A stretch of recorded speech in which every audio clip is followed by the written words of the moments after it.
Your soul is mine. On, you poor unfortunate soul! Go ahead, make your choice. The Twin Parent Robert is here for you, soul. Welcome to Fortify Apologetics Podcast, where we help believers think clearly about faith, truth, and worldview. Today, I'm joined by Eric Hernandez from EHM Ministries. Eric is a Christian apologist here in the DFW, also the author of The Lazy Approach to Evangelism, where he encourages thoughtful relational engagement with those who are asking life's big questions. So in this episode, we're going to be discussing, does the soul exist? What do we mean by the soul? Why does this question matter? And so without further delay, Eric, let's just get started. So would you like to say anything before we get going? No. Cool. Good. So when people hear the word soul, what do you think they usually think it means? Can we start there, just defining the soul? Yeah. Well, I guess it would depend what person you ask. If you're talking to a non-believer or an atheist or agnostic or skeptic, they probably think you mean something like a Casper, ethereal, transparent object thing floating in the air. Sadly, to be fair, if you ask some Christians that, they probably think the same thing. Speaking of which, if you would ask a Christian that, they probably would think or would probably reply with something like, oh, that's the thing that goes to heaven when you die. But what's, I would say, sad on both ends, especially for the Christian, is that we really don't know the history or the biblical precedent in what Scripture teaches about this, about what the soul is. And that's why I'm glad to be able to talk about it here. Cool. So how would you define the soul from a Christian perspective? Yeah, so simply put, I would say that the soul is an immaterial substance, and it is a thing that possesses consciousness and animates the body. Now, to be even more clear, I don't quote unquote have a soul, but rather I am a soul, and a body without a soul is nothing more than a corpse. And I know you've heard me talk about this before, and this is where you tell people that I've actually changed my position recently because I do think I have a soul. It's a Kia Soul. It's orange, parked in my garage. But in all sincerity, so I am a soul. When I use the word I, that's what you call an indexical word, and it's a word that references something. So like here and there are also indexical words. And when I use the word I, it's an indexical word that refers to me, the self. But what kind of thing am I? And I would argue and say that even the Bible teaches that I am a soul at my core being. All right. So you were recently at Ratio Christi, at Ratio Christi with me this past Monday. And I was mentioning a conversation I had with a college student on campus where we were talking about consciousness, where we were talking about, does the soul exist? So why does this question matter? Why does the question, does the soul exist, matter today? Yeah, well, when you look biblically, 1 Corinthians 15, Paul says that if there is no resurrection, then essentially Christianity is false. I mean, full stop.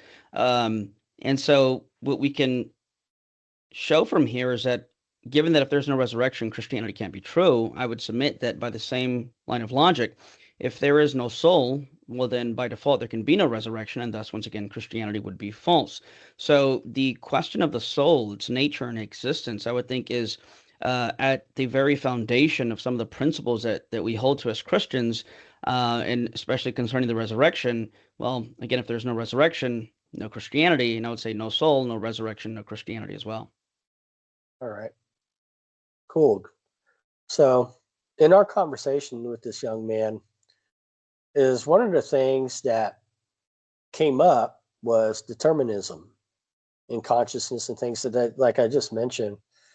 And real quick, before we go any further, I'm still learning about philosophy, still learning about some of these things. And, so sometimes I defer to you on some things. How would you define, like, say, determinism? And how does that relate to, like, materialism and such? Yeah, so good question. Starting with the second, If there's no soul, and something like naturalism is true, then human beings are just reducible and identical to something physical, namely something like your brain and body. In philosophy, this view would be called physicalism, or as you mentioned, materialism. And again, it's the view that human beings are reducible and identical to something purely physical. Now, if that's the case, then I would say you would have something what's known as determinism.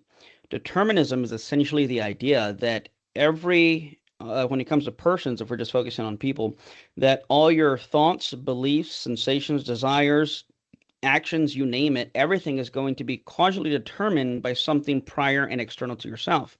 Think of it like dominoes falling, right? The reason that the 100th domino fell is because of the 99th domino pushed it, and the reason the 99th domino fell is because of the 98th, and so on and so forth. And so if everything in this world is physical, and human beings are purely physical objects, then their behaviors, actions, decisions, and will is going to be governed by prior physical events, and more specifically, the laws of chemistry and physics. Water doesn't choose to freeze at 32 degrees Fahrenheit. A bullet doesn't choose to swerve right or left if I were to shoot it in the air. And a Coke machine can't choose to sing me a song instead of give me a Coke when I put $1 in the vending machine. Because these are all purely physical objects that are determined by the inputs and outputs and the laws of chemistry and physics.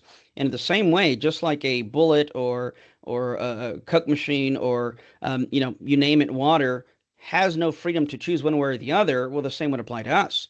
Now, some might say, but we're conscious. Well, I say, what does that matter? Because, again, this would apply to everything, including your conscious states. So even your conscious states would be causally determined by external and prior factors beyond your control. So if there is no soul, there's no God, everything's physical, well, then we don't have the freedom to believe one way or the other. And what boggles my mind here is when people who are determinists try to convince me that determinism is true, because it's odd to me that they're trying to convince me to freely change my mind and believe that there is no free will. And it just seems self-defeating at that point. Yeah, I was trying to explain that, not in so many words, but what I was trying to explain that if determinism is true, one, we wouldn't really know whether or not something's true, because through our environmental factors and through genetics or whatever makeup we have, we're already determined to believe what we believe. So that wouldn't necessarily, and what we believe may not be true. Right. And then he was like, well, we can know what truth is because we have other people making observations. Well, I was going, and we can get together. And I'm like, okay, but the problem is everyone is programmed essentially to come to those observations. So they're not really necessarily true observations.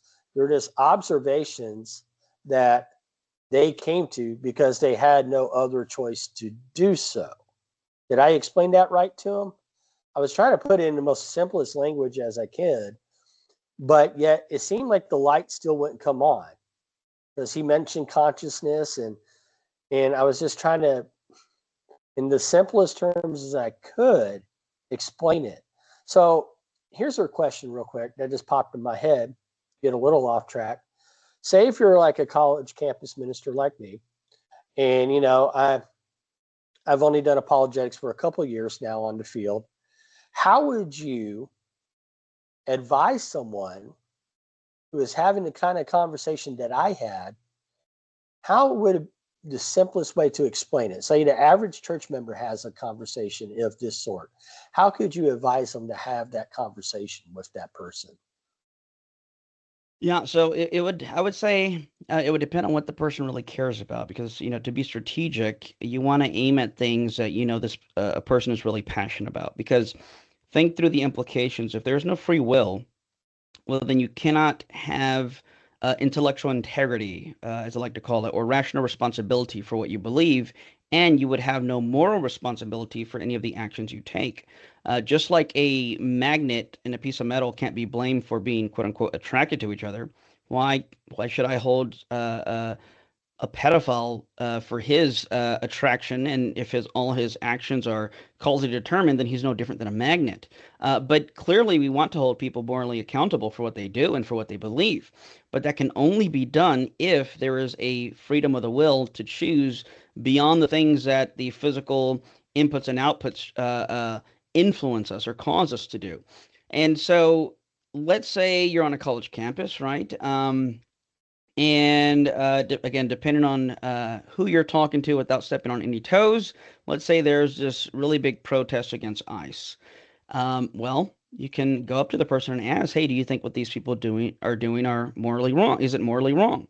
And, yes, of course it is. And let them have their spiel and say, okay, so wouldn't that imply, though, that they would have to have the freedom to be doing the things that they're doing? Because what if they're just causally determined? Now, again, if you're talking to college students, they may not catch what you're getting at. So, but the point here is that at first you want to start with something they're passionate about so that they can relate to, because you want to, for lack of a better phrase, corner them, if you will, to affirm whether or not there is free will or no free will. Because if there's no free will and everything's physical, well, then what are you complaining about these people who are doing these things when they don't have the freedom to do otherwise? And so, again, it's going to depend on how much I know about the person, or if I just, walk up to them. But if I know that they're non-believers, or they don't believe in a soul, then I may go there knowing that the implications of what they believe is going to have to be that there is no free will, and then kind of take that route from there. In my book, Lazy Approach to Evangelism, I talk about a young man who said he became an atheist because he realized there was no free will and religious people did horrendous things. And I simply asked, I said, well, how could you hold someone morally responsible for something if you yourself said there's no free will? And if that's the case, how can we hold anyone morally responsible for what they do? And you told me that you became an atheist because of the logic and evidence, and yet if there's no free will, your belief in something is no different than the religious nut yelling in the street corner that God's going to send everyone to hell. You both came to your beliefs not necessarily through rationality, but through causally determined inputs and outputs, dominoes. So what makes you more rational than the other guy? And then lastly, I said, and if there's no free will, I can't help but wonder if you freely came to believe there's no free will.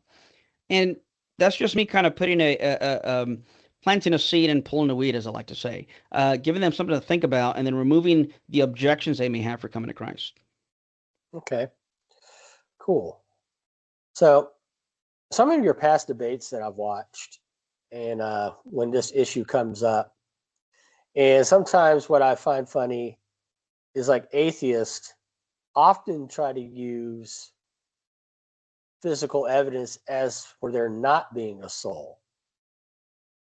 So what is the biggest problems with trying to say, put like this soul, us being a soul, and them trying to say using neuroscience or things of that nature, trying to find the soul? What are some of the problems with that? You get what I mean? Yeah, yeah, for sure. It's simply a category fallacy. I like to use the illustration. Suppose two of your neighbors are arguing, and you being the peace-loving Christian that you are, you want to go see if you can help, see what's going on and see if you can help settle the dispute. And what you realize is that the first neighbor has claimed that there's an invisible man in his house, but neighbor number two doesn't believe him, so he came and offered to go investigate this claim for himself. And then neighbor number two comes out after, let's say, 2 or 3 hours of investigation, and then he starts accusing neighbor number one of lying. And you ask, why would you say that neighbor number one is lying? And neighbor number two says, well, because this guy just told me that there's an invisible man in his house, and yet I looked everywhere and I didn't see him. I looked in the closet, I looked under the bed, I looked in the attic, and never once did I ever see this invisible man. And then neighbor number one, out of frustration, pulls at his hair and says, well, of course you didn't see him, he's invisible. Now note that what neighbor number one has said in his defense doesn't prove that there's an invisible man in his house, but it does show that if you're going to try and disprove that there's not an invisible man in his house, well, then you can't appeal to your sense of sight, because something that's invisible wouldn't be capable of being seen. In other words, it's both consistent with and even predicted by the very thing neighbor number one is claiming. So to appeal to your sense of sight can't move the needle one way or the other. Well, in the same way, when non-believers would argue, well, scientists have looked, neuroscientists have looked at your brain and they've never found a soul. And I'm like, well, yeah, it's because it's like looking for an invisible man with your eyes, right? It's something immaterial. Or this would be, like trying to measure my weight with a ruler. This is a category fallacy. You cannot appeal to physical properties to try and investigate or look for something non-physical. It's simply the wrong tool for the assessment. Yeah, I've mentioned kind of a similar analogy that you use with the invisible man when it comes just to, quote, scientific evidence for God, where I was like, well, you're kind of asking the wrong, you're putting things in the wrong category. Often I'll say, I think heard you say this once and I've used it. It's kind of saying like, what does the color blue taste like, or something like that, or you're trying to weigh the color blue. You're using the wrong device here, and so which kind of transitions into kind of a little bit of our next part of our conversation. It's like, what are the best philosophical arguments for the existence of the soul? So I think there are a few. When I make a case for the soul, I like to make two basic points. One being that consciousness is not physical, and the second being that I am more than a brain and body, I am a soul. So just looking at the first, consciousness is not physical.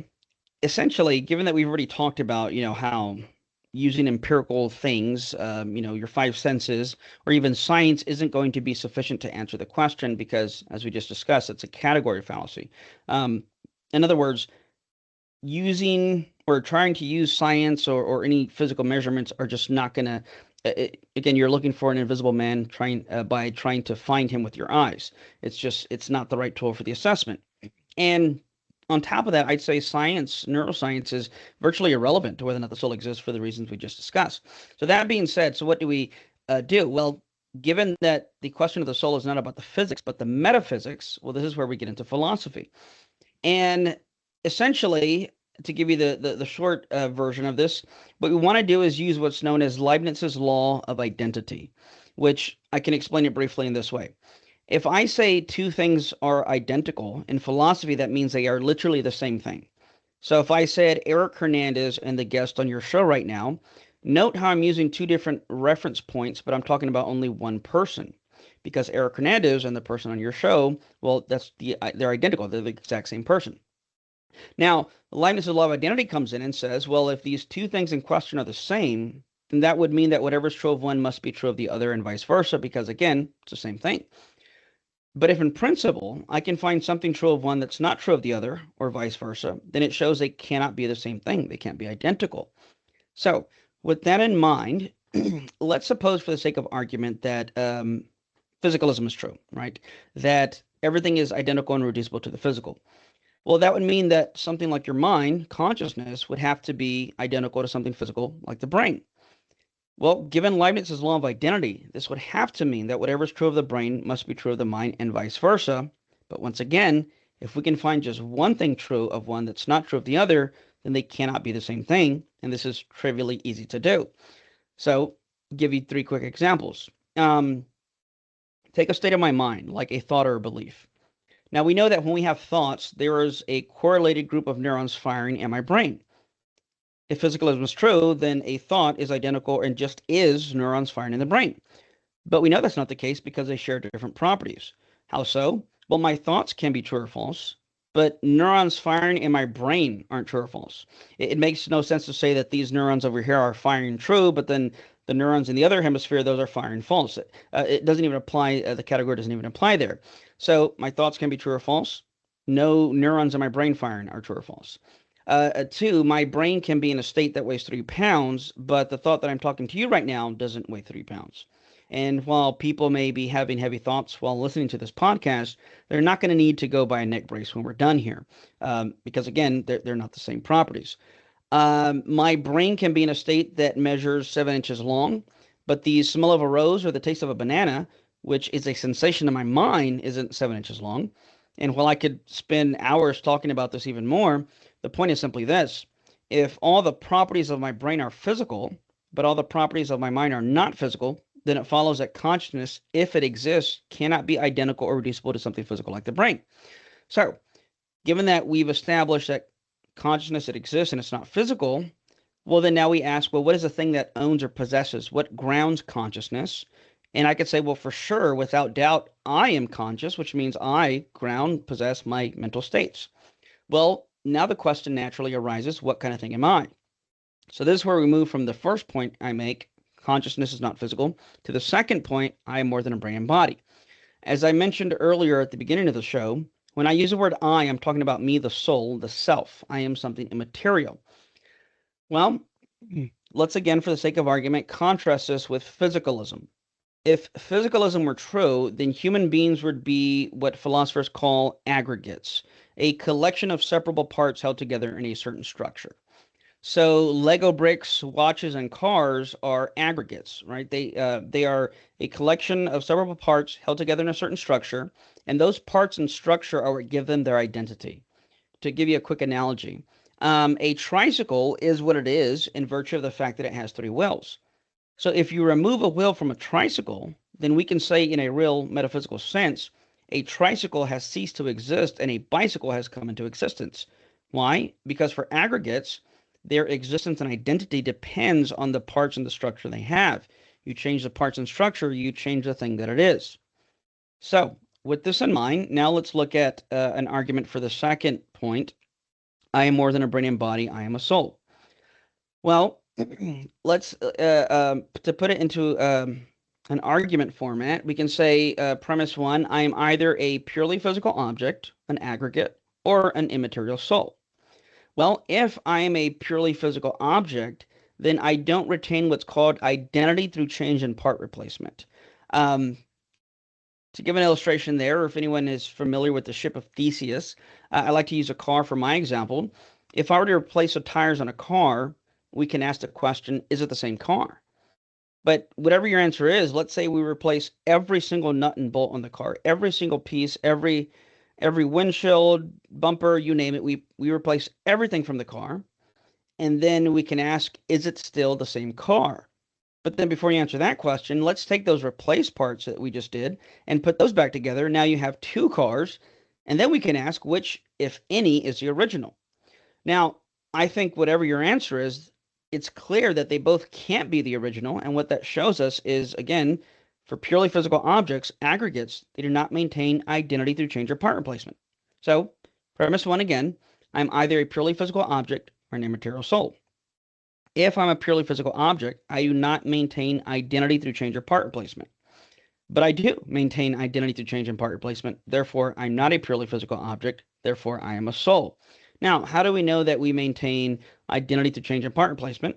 Well, I like an argument that Jaegwon Kim, the late atheist philosopher Jaegwon Kim, an expert in the philosophy of mind field, he argued it this way. So we know that every 7 to 10 years, you replace virtually every cell in your body. Every 7 to 10 years, you pretty much have a brand new body. Well, Jaegwon Kim says the following. He says, in 2001, this brain and body did not exist. However, I did exist in 2001. And therefore it follows I am not identical or reducible to this brain and body. So if I maintain identity through change and part replacement, then it follows physicalism is false, and therefore I must be a soul. Yeah, we were talking about in my philosophy class, the ship of Theseus, at the beginning of the semester. So that was pretty interesting conversations there. Kind of enjoying that philosophy class. It's good. I'm kind of the old guy of the group there. So the professor's older than me. That's about it. And I'm older than everybody else there. But I mean, some of these questions that I've noticed students haven't really thought about before. They haven't really questioned physicalism. Sometimes I wonder if is our current education system teaching students how to think, or more, hey, just regurgitate this information that we're kind of pouring in your head. That's a different conversation Right. for a different time. So here's the thing. Let's just say, okay, the soul doesn't exist. Then what does that do to human value and dignity then? If we're not Yeah, a soul at all? Yeah, great question. So this very well segues into my second argument I like to use, known as the indivisibility of personhood. So let's break that down. I am a person. I'm a human being, and human beings are persons, which we could say I possess the property of personhood. Now, the question is whether or not personhood is what philosophers call a degreed property. So the argument would go like this: I'm either a purely physical object or an immaterial soul. If I'm a purely physical object, then I'm going to be divided in percentages or degrees, because purely physical objects can exist in percentages or degrees. So let's talk about the notion of what's called a degreed property. So properties like being loud or hard are degreed properties, which means they can fluctuate. They can come in degrees or percentages. Something that is hard can be softer or harder. Something that is loud can be louder or quieter. These are properties that can change and fluctuate. They can exist in percentages or degrees. By contrast, non-degreed properties are the opposite. They don't exist in percentages or degrees. They are all or nothing kind of things. So to illustrate, the property of being even, let's say. So the number 2 and the number 6 are both even numbers, but it would make no sense to say that the number 6 is, quote, more even than the number 2. Why? Because the property of being even is non-degreed. It is a all or nothing kind of thing. There's no in between. It either is or it isn't. So with this in mind, if we would agree and recognize that human beings have intrinsic value in virtue of the fact that they are persons, well, we can ask the question, what is it that grounds personhood? Now, remember, if there's no soul and everything is just physical, then the property of being a person is going to be grounded in something physical like our body. But here's where this runs into problems. Men are typically larger than women. In other words, men typically have more mass and matter than women. But are we going to seriously say that someone with more mass and matter would mean that they matter more? Well, no, of course not. Why? Well, because we know that everyone's equally valued regardless of your size. However, if physicalism is true, then you're going to have to ground personhood in something physical. And the problem, again, is that not everybody shares the same amount of mass and matter.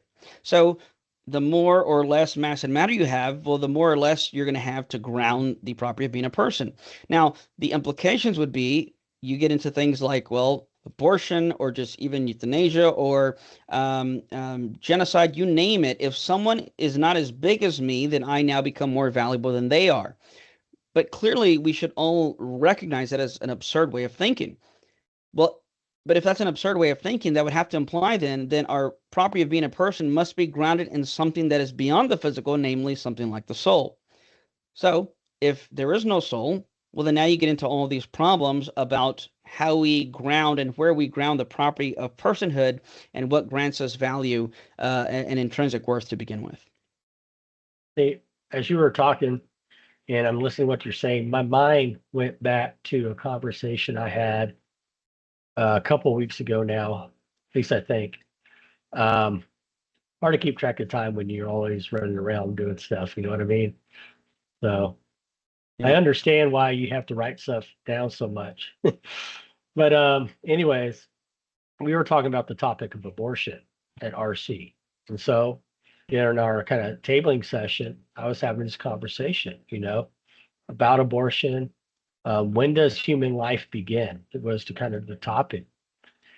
And some of the arguments you presented about just personhood, what makes us human, were some of the same arguments that I was making for the case as to why we're as much human as we are when we're conceived as we are when we're just walking around. We're intrinsically valued and recognized as human. We're just in different stages of development. And it seems like most of the pro-abortion arguments almost kind of reduce down to physicalism because I am a bigger person. So now I am actually more valuable than, say, someone who is still in the womb. And really, I think that's the perspective that they have.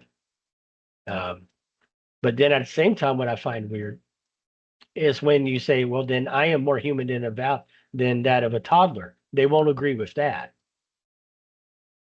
You know what I mean? They're like, suddenly, they switch up on you and they start contradicting themselves. So I always find that interesting. Just a little tidbit there. So, I mean, what are your thoughts on that real quick? I know that's a little kind of on topic, off topic a little bit, but we're just having fun anyways. Hang on, I can't hear you, Eric. I think your sound dropped Oh, out. sorry about that. Yeah, no, There you go. it cut out for a second. Yeah, no, I 100% agree with you. Yeah, it seems that again, if you're going to have to ground it in something physical, but as I mentioned earlier, the problem is not everybody is the same size, the same shape. Not everyone has the same level of intelligence. Not everyone has the same level of money, of memory, of not everyone even has the same amount of brain matter. There have been operations where they've had to remove, let's say, 20% of a person's brain. Well, if we're going to ground personhood in something like our brains, well, then does it mean that this person is now only 80% of a person? Well, that doesn't make sense. If God forbid I got in an accident and my limbs were severed, note how it would make sense to say that I have 50% of a body, but it wouldn't make sense to say that I am now 50% of a person. I may lose functioning, but even my level of functioning doesn't determine my personhood. But again, this would have to imply that there is a soul, and if there's no soul, well, then all these implications that have absurd consequences come into play. And so I would say then, because we know that everyone is equally valuable, we have intrinsic dignity and worth, well, then physical has to be false, and something like a soul must exist in order to ground our value and worth, our personhood. Right. Well, we're about to kind of close up. Once again, I want to thank you for doing this interview today. So Eric, real quick, tell people where they can find you and where can they buy your book? Yeah, thanks for asking. So you can go to ehmapologetics.org. Recently started a nonprofit ministry to continue to do full-time ministry. Our slogan is, as I mentioned earlier, we want to plant seeds and pull weeds. That refers to the evangelistic aspect as the planting of the seeds, and then the pulling the weeds refers to the apologetic aspect of evangelism, where you want to remove obstacles that the person may have. Check out the website. There's an events button there. We can see at any places that I'll be speaking at in the future. I've got actually a good lineup coming up where I'll be out of town here and there and speaking at quite a few churches. And you can check out the book. You can look on Amazon. Just type in The Lazy Approach to Evangelism, and you'll see it there. And of course, they can see a lot of the things I've done, debates, conversations of that nature on my YouTube channel. Just youtube.com/Eric Hernandez, or go on my website. It's linked through there as well. I would heavily suggest to get Eric's book. I own a digital copy and a physical copy. I've gone through it a couple times, and just because you read it once doesn't mean you can't read it again. And it's a great gift to give to other people, especially those who kind of struggle in conversations with evangelism. I know it's really helped me out a lot. Well, Eric, also, you're going to be out this October at the Fortify Apologetics Conference. It's happening Saturday, October 17th. He's going to be doing a breakout session on the lazy approach to evangelism, and then leading one of our main sessions on today's topic, Does the Soul Exist?